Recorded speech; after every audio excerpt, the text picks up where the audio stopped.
샬롬 할렐루야. 레위기 2장 11에서 13절이요. 너희가 여호와께 드리는 모든 소제물에는 누룩을 넣지 말지니 너희가 누룩이나 꿀을 여호와께 화제로 드려 사르지 못할 것이니라. 처음 익은 것으로는 그것을 여호와께 드릴지나 향기로운 냄새를 위하여는 제단에 올리지 말지며 네 모든 소제물에 소금을 치라. 네 하나님의 언약의 소금을 네 소제에 빼지 못할지니 네 모든 예물에 소금을 드릴지니라. 아멘.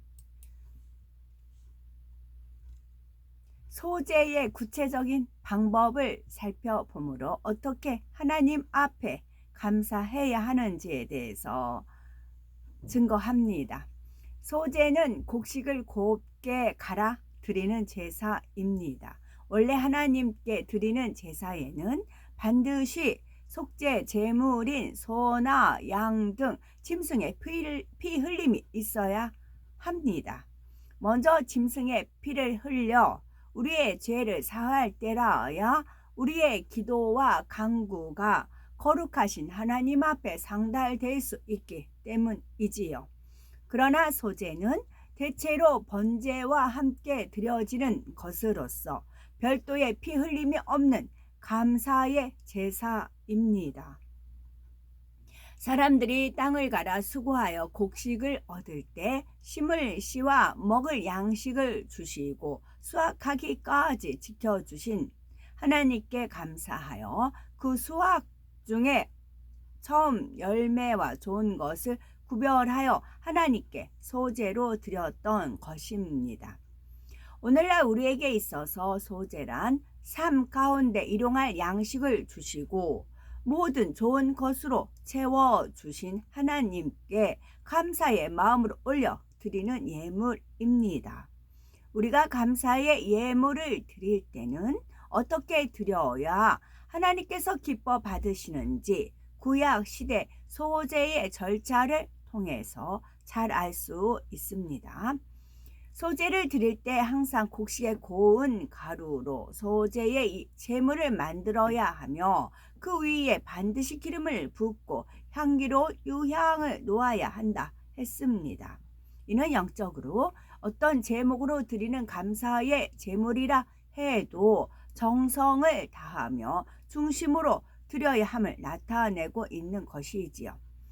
그런데 곡식을 갈아서 소제를 드릴 때 고운 가루를 그냥 불살라 드리기도 하지만 기름을 섞어서 반죽하여 화덕에 굽거나 번철에 구워서 드리기도 하며 솥에 삶아서 드리기도 했지요.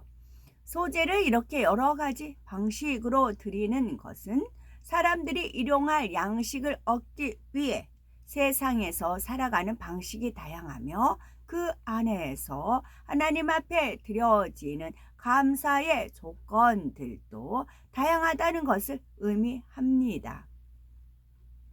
그 주일마다 항상 드리는 감사의 제목 외에도 축복이나 마음의 소원에 응답받아 드리는 감사가 있고 시험이나 연단을 믿음으로 승리하게 하심에 감사하거나 그 밖의 삶의 다양한 모습에 따라 감사를 드리는 조건이 달라지는 것입니다. 그러나 우리가 어떤 삶을 산다 할지라도 범사에 감사하라 하신 말씀대로 항상 감사의 조건을 찾아 감사할 수 있어야 하지요. 그럴 때 하나님께서도 그 마음의 향을 받으시고 기뻐하심으로 우리의 삶 가운데 감사의 조건이 더욱 넘치게 축복하시는 것입니다. 그런데 감사의 제목은 달라질 수 있지만 하나님께 예물을 드리는 중심과 자세는 항상 동일합니다. 그 중심은 언제나 가장 귀한 것으로 또한 항상 정성을 다해 하나님께 드려야 하는 것이지요. 이렇게 정성을 다해 소제를 드릴 때 거기에는 기름과 유향을 반드시 첨가하라 하셨는데 반대로 소제에는 넣지 말아야 하는 것도 있습니다. 바로 누룩과 꿀로서 누룩을 넣지 말아야 한다는 말씀은 예물을 드릴 때 남의 눈에 보이려는 외식함이나 세상 염려 근심 가운데서 억지로 드리는 등 순전하지 않은 마음으로 드려서는 안 된다는 의미입니다. 오직 하나님께 대한 사랑과 감사하는 마음으로 진실한 중심으로 예물을 드려야 하는 것입니다. 그러면 꿀을 왜 넣지 말라 하시는 것일까요? 누룩을 넣지 말라 하신 까닭이 가루의 순전함을 부패하게 만들기 때문인 것처럼 꿀을 넣지 말라 하신 것도 꿀이 고운 가루 자체의 성질을 변질시키기 때문입니다. 특히 팔레스타인 지방에서 생산되는 꿀은 대추와 포도로부터 축출된 것으로서 쉽게 발효되고 상하는 성질이 있으므로 하나님께서는 이러한 꿀을 넣어 가루의 순전함을 변질시키는 것을 금하신 것입니다. 사람이 생각할 때는 꿀이 귀한 것이고 달콤한 꿀을 넣은 빵이 더 맛있으니 예물에도 꿀을 넣는 것이 더 좋아 보일 수도 있지요. 그러나 아무리 사람 보기에 좋은 것이라도 하나님께서 명하신 그대로를 받기 원하시며 또한 드리는 사람의 마음에서 한번 어떤 것을 정한 그대로 드리는 것을 기뻐하십니다. 어떤 사람은 무엇을 하나님께 드리겠다고 정했다가도 상황이 바뀌면 처음 드리기로 정했던 것을 드리지 않거나 다르게 바꿔서 드리는 것을 봅니다.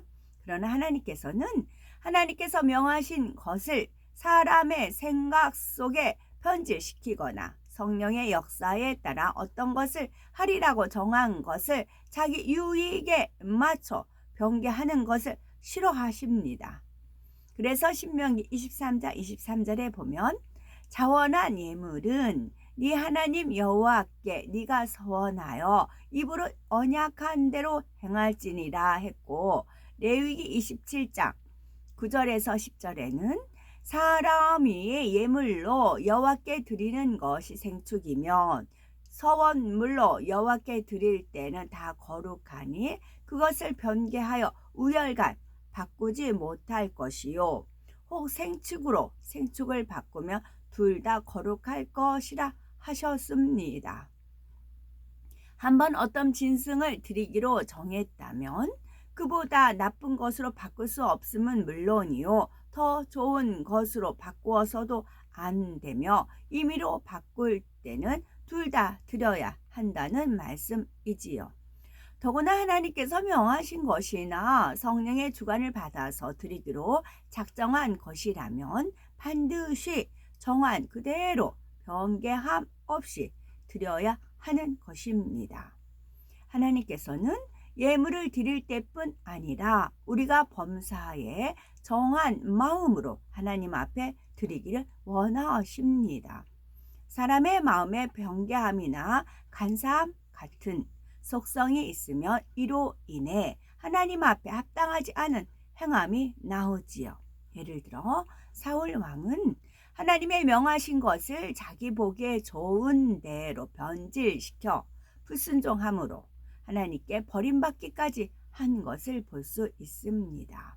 하나님께서는 그를 아말렉 족속에게 보내시면서 아말렉의 왕과 모든 백성 또한 짐승들까지도 다 멸하라 하셨지요. 그런데 사울은 막상 하나님의 능력으로 전쟁에서 이기자 자기 마음대로 하나님의 명령을 변질시켜 아멜렉의 왕과 짐승들 중 좋은 짐승들을 살려서 끌고 왔습니다. 이에 하나님께서는 선지자를 통해 사울을 책망하시는데 이때도 사울은 여전히 회개하지 않으므로 결국 하나님께 버림받고 말았지요. 우리가 하나님 앞에 기쁨이 되기 위해서는 먼저 우리 자신이 정한 마음으로 변화되어야 합니다. 사람의 생각에는 아무리 좋아 보인다 해도 하나님께서 하지 말라 하셨을 때는 하지 말아야 하며 시간에 따라 변질되는 것도 없어야 합니다. 합니다. 참으로 정한 마음, 정직한 영을 가진 사람이 되어 하나님의 뜻을 변개함 없이 지켜 행할 때 하나님께서는 그를 기뻐하시며 그 예물도 연락하여 축복 주실 수가 있는 것이지요. 그런데 성경을 보면 때때로 소재에 누룩을 넣을 수 있도록 허락하신 경우를 볼 수가 있습니다. 이는 예외적인 경우로서 이 예물은 불에 살라서 하나님께 드리는 것이 아니라 제사장이 제물을 단에서 앞뒤로 흔들어 하나님께 드리는 의미만 표현하고 그 제물은 다시 가져와서 사람들이 나눠 먹지요. 이런 방법의 제사를 요제라고 하는데 일반적으로 불에 살라 드리는 소제와는 달리 이렇게 변형된 절차 속에서 드릴 때는 누룩을 넣는 것이 허락되는 경우도 있는 것입니다. 그러나 이는 하나님 앞에 드리는 예물에 있어서 변질되고 변개하는 것이 가하다는 의미가 아닙니다. 영적으로 아버지 앞에 드려야 한다고 필수적으로 규정된 것은 반드시 지켜야 하되 상황에 따라 약간의 변형이 있을 수 있도록 하나님께서 융통성을 두신다는 것을 의미하지요. 예를 들면 믿음 있는 일꾼들은 주일 예배 외에도 각종 공예배에 당연히 참석을 합니다. 그런데 믿음이 연약한 사람이 주일 예배는 드리되 금요철야나 수요 예배를 드리지 않는다 해서 이것을 죄라 하시지는 않으시지요. 또 예배의 절차를 보아도 주일 예배 때는 정해진 격식에 따라 온전히 드리지만 구역 예배, 신방 예배 등은 말씀과 기도와 찬양이 있는 예배의 기본적인 틀은 지키되 상황에 따라 융통성 있게 가감하는 절차가 있죠. 이것이 바로 때때로 누룩을 넣는 소재를 드릴 수 있다는 것의 영적인 의미입니다. 실생활 속에서 한 가지 더 예를 들면요. 직장 상사가 우상을 섬기므로 우상에게 제사 지내는 자리에 하나님을 믿는 사람이 있어야 할 경우가 있죠. 그런 자리에 동참하지 않으면 더 좋겠지만 믿지 못하여 그 자리에 있었다고 해서 하나님 앞에 부정하게 되는 것은 아닙니다. 그러나 함께 우상 앞에 절을 해서는 결코 안 되지요. 이렇게 기본적으로 반드시 지켜야 할 것이 있지만 그 안에서 상황이나 믿음에 따라 융통성을 허락하시는 분야가 있다는 겁니다. 레위기 2장 12절을 보면 처음 익은 것으로는 그것을 여호와께 드릴지나 향기로운 냄새를 위하여는 단에 올리지 말지며 했습니다. 첫 열매를 하나님께 드리는 것은 이스라엘 백성의 의무인데 여기에서 향기로운 냄새를 위하여는 단에 올리지 말라는 특이한 표현이 나오는 것을 볼 수가 있죠. 이제까지 하나님께 번제의 제물이나 소제의 예물을 드릴 때 하나님께서 기뻐하시는 방법대로 드렸을 때는 항상 하나님 앞에 향기로운 냄새이니라 했습니다.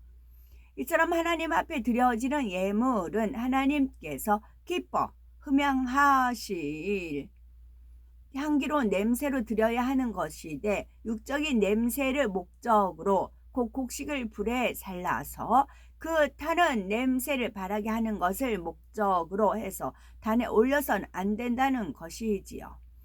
우리가 소제를 드리는 목적은 예물을 불살라 향기를 내는 행위 자체가 아니라 제사의 행위를 통해서 하나님 앞에 마음의 향을 올려 드리는 것이라 했습니다.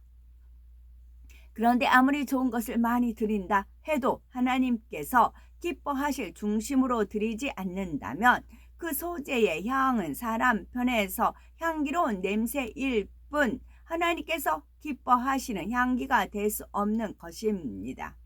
이는 마치 자녀가 자식을 낳아주신 사랑으로 양육하여 주신 부모님의 은혜를 생각함으로 중심에서 감사하며 사랑의 마음을 담아 예물을 드릴 때라야 그 예물이 부모님의 마음에 참 기쁨이 되는 것과 같습니다.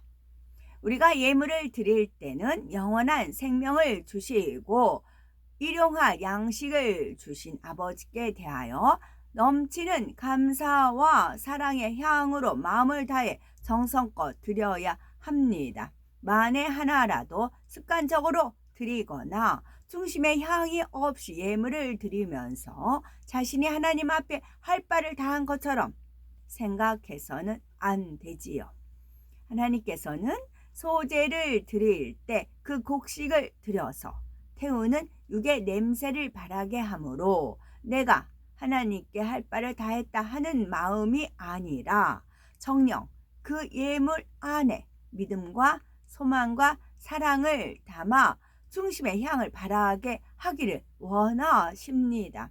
그러므로 하나님 앞에 예물을 드릴 때는 항상 아름다운 사랑과 감사의 향기로운 예물로 드림으로 이를 기뻐 받으신 하나님께서 넘치게 부어주시는 축복이 우리의 삶의 풍성한 열매로 맺혀져야 되겠지요. 아멘.